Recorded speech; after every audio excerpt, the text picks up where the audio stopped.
Shepard did everything right. More than we could have hoped for. Commander Shepard uncovered the truth. And still, it's not enough. We're at war. No one wants to admit it, but humanity is under attack. But they're sending him to fight Geth. Geth. We both know they're not the real threat.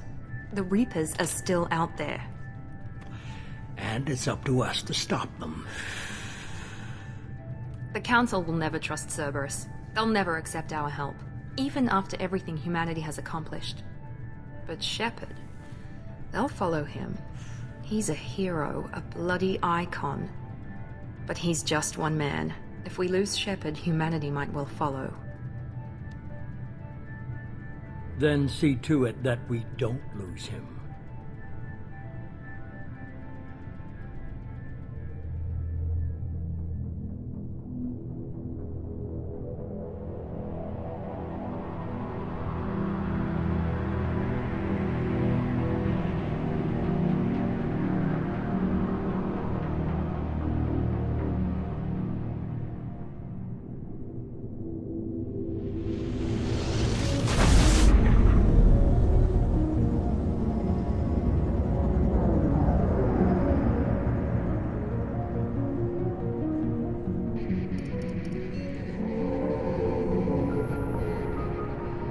Disengaging FTL drives.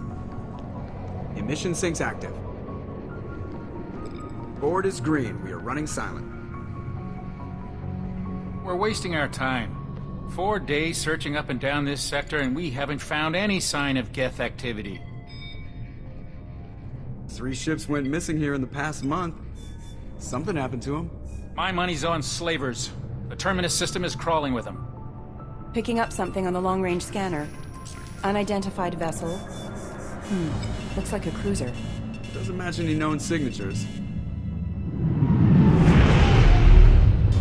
Cruiser is changing course. Now on intercept trajectory. Can't be.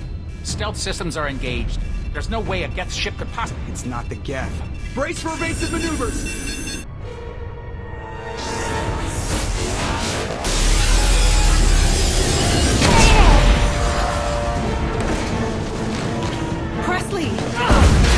Kinetic barriers down. Multiple hull breaches.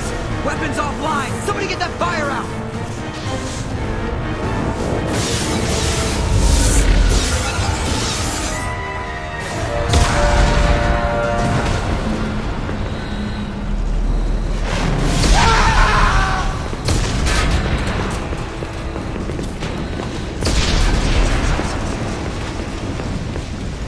Shepard! Distress beacon is ready for launch. Will the Alliance get here in time?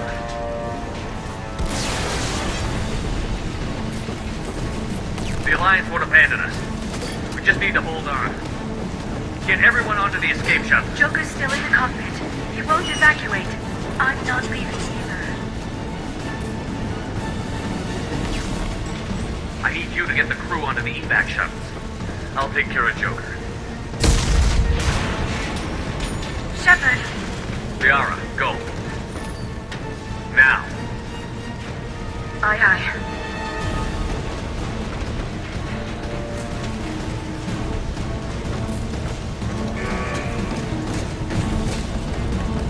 Everybody in! Go, go, go!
Come on, Joker. We have to get out of here. No, I won't abandon the Normandy! I can still save her! The Normandy's lost. Going down with the ship won't change that. Yeah, okay. Help me up. They're coming around for another attack!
Just another routine mission. Why do they always say that before a mission? Of course it's routine. You haven't done anything yet. It's everything that happens along the way. The choices you make, the paths you choose, that turn the routine into anything but. Of course, that's how it started. A routine mission. Answering a distress call. And look where that got me. We were testing out the Normandy, Captain Anderson's new ship, when the distress call came in. An Alliance patrol on Eden Prime had been attacked. They'd seen something they couldn't explain. And whatever it was massive. I hit the ground with my lieutenant, Caden Olenko. A good kid, loyal, by the book, with a talent for biotics. We came across the lone survivor of the patrol, Gunnery Chief Ashley Williams. A soldier to the core. Tough, disciplined, ready to take on whatever came her way. Ashley joined up with us and took us to the spot where she lost her squad. That's when we saw it. The ship. Like nothing I'd ever seen. It was massive, scorching the colony and everything around it as it blasted away. We followed the path of destruction to an artifact, a beacon left by a long-dead race called the Protheans. The colony had dug it up, and whoever attacked them had tried to take it. Chief Williams made the mistake of getting too close. It hit her with some type of energy. I grabbed her and threw her out of the way. That's when it hit me. Hard. Every muscle in my body went rigid. I couldn't move, could barely breathe. Everything went black. And then I saw something. A vision. Dream. Nightmare. By the time I woke up, we were halfway to the Citadel on our way to meet the Council. I was expected to explain what I'd seen. Anderson came along. So did Adina, our political representative on the Citadel. With those two heavyweights, it seemed reasonable we could persuade the Council that the ship we'd seen was a potential threat, as was the individual behind the attacks. The main suspect for the Eden Prime massacre was a Turian Spectre named Saren. He'd been seen by one of the survivors from the colony at Eden Prime, and there was some evidence to suggest that the ship was connected to Saren. But even Adina's pointed accusations weren't enough to convince the Council. They just couldn't believe one of their chosen elite Spectres could be guilty of something like that. They needed proof, which meant I needed proof. Fortunately, I wasn't alone in my search. Garrus, another Turian, wanted to help. A top agent for Citadel Security. Despite orders from his superiors that he shouldn't get involved, he told me he was suspicious of Saren, and he had some useful leads. More importantly, he was willing to share them. That led me to Rex, the biggest, nastiest-looking Krogan bounty hunter I'd ever seen. He turned out to be more than just a brute. It was his intel that led to a fugitive with incriminating evidence on Saren. The fugitive turned out to be an energetic little Quarian named Tally. A tech expert with a knack for hacking, she'd procured some information on Saren. Evidence that proved Saren was dirty. Tally's evidence proved that Saren was responsible for the massacre on Eden Prime, and that the immense warship we'd spotted was in fact Saren's flagship. But it went much further. Saren was trying to find a way to bring back a race of sentient machines from dark space. Machines allegedly responsible for cleansing the galaxy of all organic life. These Reapers were blamed for wiping out all life 50,000 years ago, including the Protheans, then disappearing back through the mass relays to dark space, leaving no trace they'd ever been. That explained why Saren was after the beacon, and it made some sense out of my visions. But not much else. We couldn't convince the Council that the Reapers were a threat, but they agreed Saren had to be stopped. They stripped him of his Spectre status and gave me the honor of becoming the first human Spectre. My first task? Bring down Saren. Anderson decided to stay behind, giving up his ship, the Normandy. He told me I would need it more than he would. He also pointed me in a direction. Liara, a Prothean expert, adept in biotics, and maybe most importantly, daughter of Benezia, Saren's top lieutenant. And like most Asari, as beautiful as she is intelligent, and born with a unique ability to meld with other species. Liara was able to help me decipher some of the vision the beacon had given me. Nothing concrete, but it gave me some clues. And a new appreciation for the Asari. Her technique for accessing my vision was unexpected, but not at all unpleasant. Ashley was a little concerned about the connection I shared with Liara. As commander, I knew either relationship had the potential to interfere with the mission. I told Liara about how I felt. Apparently she'd felt it too. But we agreed we wouldn't let it get in the way of our mission. Finding Saren. Thanks to Liara's help, we had our next lead. Benezia. Saren had taken her to Novaria, where he'd enslaved a dangerous race of insect-like creatures, the Rachni.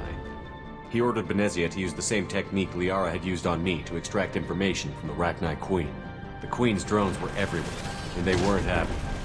We had to fight through hundreds of them to get to Benezia. By the time we arrived, Saren was gone. With the information, I tried to reason with Benezia, but Saren had indoctrinated her. He had somehow acquired the ability to control people's actions and wills. Benezia wouldn't surrender, and Liara was forced to watch her mother die in her arms. And I was left with an angry, dangerous Rachni Queen to deal with. She claimed her drones would do no harm if I released her. But the Rachni had terrorized the galaxy before. I couldn't do it. I wouldn't doom an entire species for past sins. And the Queen was true to her word. She left and took her army of drones with her. With Saren's top lieutenant dead, he was quickly running out of time and places to hide. I tracked him down at his base on Vermeer, but we soon learned it was more than a base of operations. It was a breeding ground. Saren was breeding an army of Krogan. He'd found a cure for the genophage, a disease inflicted on the Krogan to prevent them from breeding and taking over the galaxy. But the Krogan Saren was breeding were slaves, mindless beasts that obeyed Saren's will. I had to destroy the base, and all its research. Rex disagreed. Violently. Rex wanted the genophage cure for his people. I tried to convince him to help me destroy it, that these Krogan weren't real. But he wouldn't back down. Fortunately, Rex is smarter than he looks. He realized this wasn't the way to help his people, and that Saren was the real threat. When we finally got to the center of the base, I realized just how close Saren was to completing his plan. He was already in communication with the Reapers. Sovereign, Saren's flagship we'd all assumed was just a ship, was a Reaper. It spoke to me, threatened me. I could feel the menace it had for every living thing. It wanted me dead. It wanted us all dead. And I knew it was capable of doing just that. What I couldn't understand was why Saren would help it. But there was no time to think about it. Sovereign knew where we were. We had to destroy the base and get the hell out. I split up my team in 2 squads, sending Ash with one and Caden with the other as a distraction. We had a nuke, and we planned to use it. Before we could detonate the bomb, Saren showed up. We fought. I stalled him to make time for my team. And in talking to him, I realized the truth. It wasn't Saren who was indoctrinating everyone. It was Sovereign. The Reaper. And Saren was in deeper than all of them. He tried to convince me he was still in control. Said he found a way to reduce the Reaper's influence, but he was kidding himself. Or believing the lies Sovereign was telling him. Before I could convince him to stop, he ran, leaving me just seconds to extract my squad mates. I tried, but I wasn't fast enough. I could only save one of them. Caden was a good man, and a great soldier. But I had to choose, and I chose Ash. That was the last time Saren would slip away from me. I knew then, the next time we met, one of us would die. With my team mostly intact, we chased Saren and his army to Ilos, a long-lost planet that had once belonged to the Protheans. As we prepared for what we knew would be a desperate fight, I spoke to my crew. We were just one ship, against Saren's growing army. I assured them all that despite the odds, we could defeat him. Liara saw through my words. She knew I was hurting after Caden's death. She could sense my doubts. We both knew this mission could be our last. Until that moment, we'd put our feelings aside for the sake of that mission. But why wait? We gave in to each other. And it was perfect. While it lasted. We arrived on Ilos, close behind Saren. Once on the planet, we discovered a Prothean databank that helped me put the final pieces of my vision together. The Reapers had come 50,000 years ago. And every 50,000 years before that. Each time purging the galaxy of life. The Protheans had fought and died, like every species before them. But a few survived long enough to leave a parting gift.